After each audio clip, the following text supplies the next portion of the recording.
Due to the coronavirus pandemic, as most businesses have now moved online, everybody's working from home. We've all essentially hibernated into the digital space. While most organizations are now grappling and adapting to new technologies, the education technology sector may have just received a boost. In order to discuss these issues with us today, we have Mr. Ronnie Screwvala, who's a renowned education technology entrepreneur and the founder and chairman of upGrad, a higher education online platform. Thank you so much for joining us today. Yeah, nice to be here. So I think the primary question would be, has the current pandemic forced India to leapfrog into expanding its education base into the online platform? So, I mean, the simple answer is a big yes, but let me just caveat that by saying if we start looking at this only in the environment of work for home, I think what we're facing here as far as COVID-19 is concerned is no longer an event. It is going to be an ongoing, pattern for at least 18 to 24 months. So trends have to change. Today, I think it's early to call whether people in a work for home environment will suddenly switch to online. I believe that this is a cascading moment where it'll happen as an overall trend. It has happened to quite an extent. The key part here is we look at this from a point of view of technology, but I think it's also the consumer. The student or the learner has now become aware that this is doable. The parents and the home environment and the support structures. Faculty now needs to, college and boards of advisory of college and education institutions need to. And then corporate India also needs to understand that this is going to be the way learners and professionals are going to get delivered. So I think all of them are at the moment having various degrees of penny dropping moments. Absolutely. And another important question is, if we have the political will, the administrative support, and more importantly, the required infrastructure to allow India to make such a seamless shift? You know, I think more than political will, I think from a political point of view, of the government point of view, they really need to be enablers. They need to be evangelists. They need to encourage. If you can just look at them as that rather than anything else. Second, I think from a regulatory point of view, let's try and make online a little bit more simple and not one of those outstretched situations. I know at the moment, there's been a liberal rule where the top 100 universities can go online. That restriction could be removed as we go forward. So I really see the political will being one of being an enabler and evangelist to be able to let this entire onslaught of online education, both in the K-12 sector, in the test prep sector, and in the working professional and higher education sector, all of them to flourish. Right, and all these efforts is going to require a lot of financial investment as well as creative imagination and investment in terms of curating content and delivery so that everyone has access to these tools. How do you think the private sector is playing their role in this part in providing these investments? So a couple of things there. You've used the right word, creative, and creative is not about content, because learning is not just going to be about very exciting or enthralling content. It is really going to be about the entire learning experience. So if everyone thinks online means take a professor and put him in front of a camera and that's your online education, I think we've got a big thing coming, because it won't work.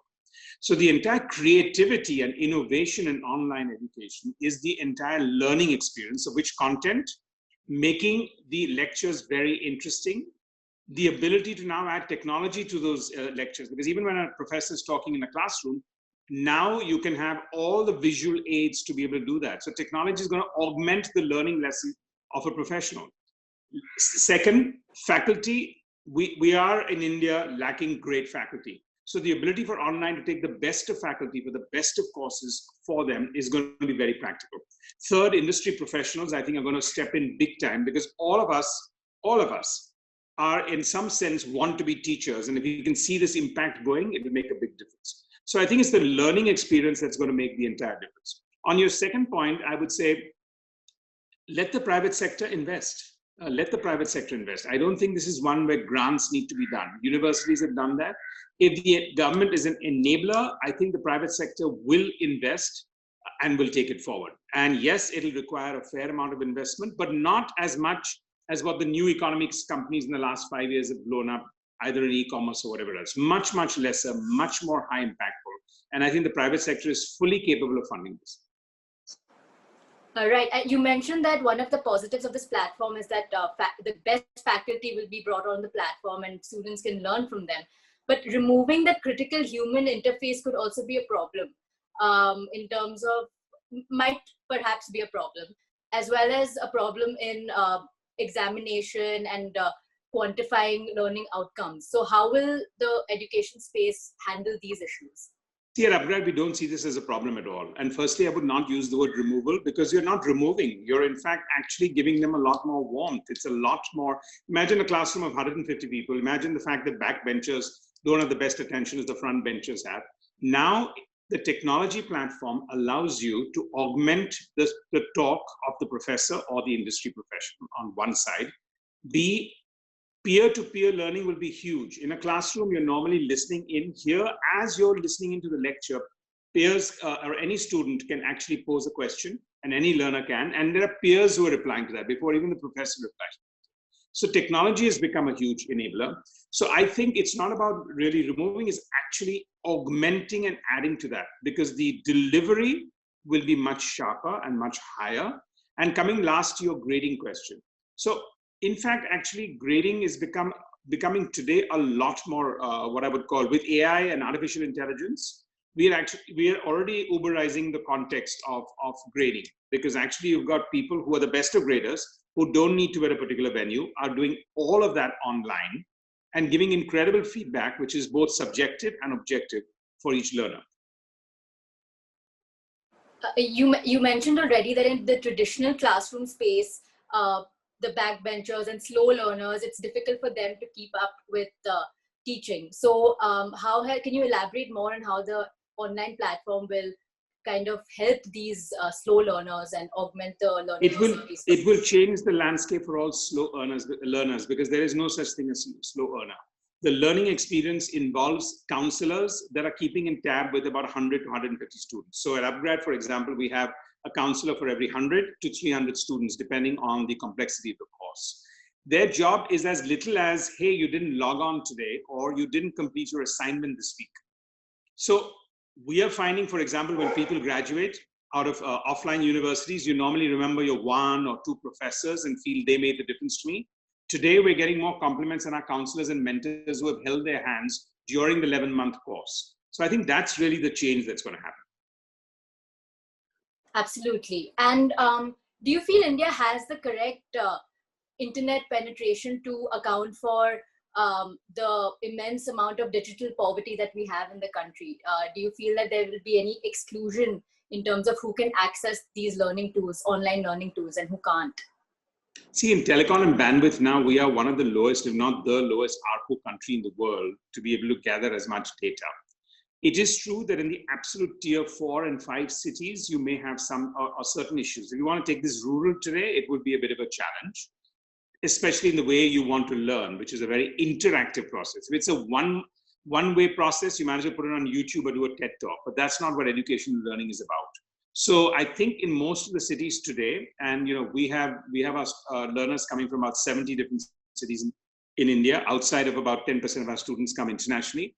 Bandwidth has not been a question. However, they do have options where they can go for lower bandwidth, go a little bit into audio, go for lower bandwidth, which I think will happen. But over the next 1 to 2 years, with what is happening overall in the data space, in telecom space, I think this should not be a challenge. 5 years back it was, today it isn't. Absolutely. And as I mentioned before, upGrad is a higher education learning platform. And as you can see in India, there's a large skills gap currently. You've seen the 4th industrial revolution. You see a lot of artificial intelligence players coming in. So how will education technology platforms try to bridge the skills gap that exists in India today and skill more people in these new jobs, in these new employment opportunities? I think for the shorter courses and for the upskilling, using this technology and platform will lower costs substantially and reach a multiple of people. Today, I know when we conduct them in rural India, we have 30, 40, 50 people, but we can have 300 people. Our cohorts or our classes, when they start, have 1,800 students. And it's not like 1,800 people feel, oh God, this is such a crowded classroom. On the contrary, the buzz and the entire peer learning with 1,800 people is 10 times better than a class of 150 people. So that's where the change is going to really happen. If you want to skill people, and remember, I think there are two things here.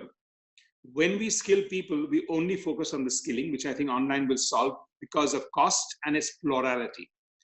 The second issue, which I think we don't link when we talk about skilling, is jobs. Just because I skill 100 million people doesn't mean there are 100 million jobs waiting for them.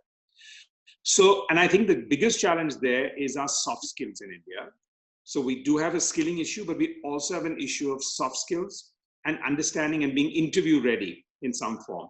So online is going to be able to do that, what no offline skilling course today does or can do, which is the elements of soft skills that allow even somebody who's doing something as useful as a plumbing or whatever else to understand what that means when you're building a client base so that they can become professionals and entrepreneurs on their own. So that's the beauty of the skilling by online, but I think the augmentation of the courses will be very big. Absolutely. I think you've given a really great overview of what the potential for this sector is and how it can really help learning outcomes. What is your opinion on the current pandemic, the strain on digital infrastructure, everyone moving into the virtual space? What are some of your views on what has happened so far? Well, I mean, two parts. I think from a pandemic point of view, we haven't seen the worst yet. And I don't mean necessarily from testing and cases and deaths. I think it's just the question of when your only cure is containment, you're going to have a graph that's going to go up and down, because how do you do something with only containment? So I think we're all in it for the long run. We may all say the good news is the whole world is in it, but I think the bad news also is the whole world is in it. Because if the whole world is not in it, maybe if there were one or two countries in isolated areas, the rest of the world could have helped in some form or the other. But the good news is everyone is racing towards some sense of cure, which I think is the single largest objective of this. I think the first 1 or 2 months is going to be tough on young people, younger generation, their plans, their ambitions. For a lot of people, they'll have to almost write off 2020 in their minds from a various perspective. A possible job hitch, a future, sectors being wiped out. And I think if everyone can recalibrate themselves and not look at this present as a week-to-week issue, waiting for some political heads to tell us now what do we need to do, but look at this for a year, I think more sanity will come in younger people. If you can just recalibrate 2020 in your mind, accept some of the things. It may take a week or two of rude shocks, but then for the rest of the year, I think it'll be much more simpler. And frankly, you don't have a choice. I agree. And on that note, hoping everyone recalibrates their 2020. Thank you so much for being with us today. All these questions. Thank you very much. Thanks a lot.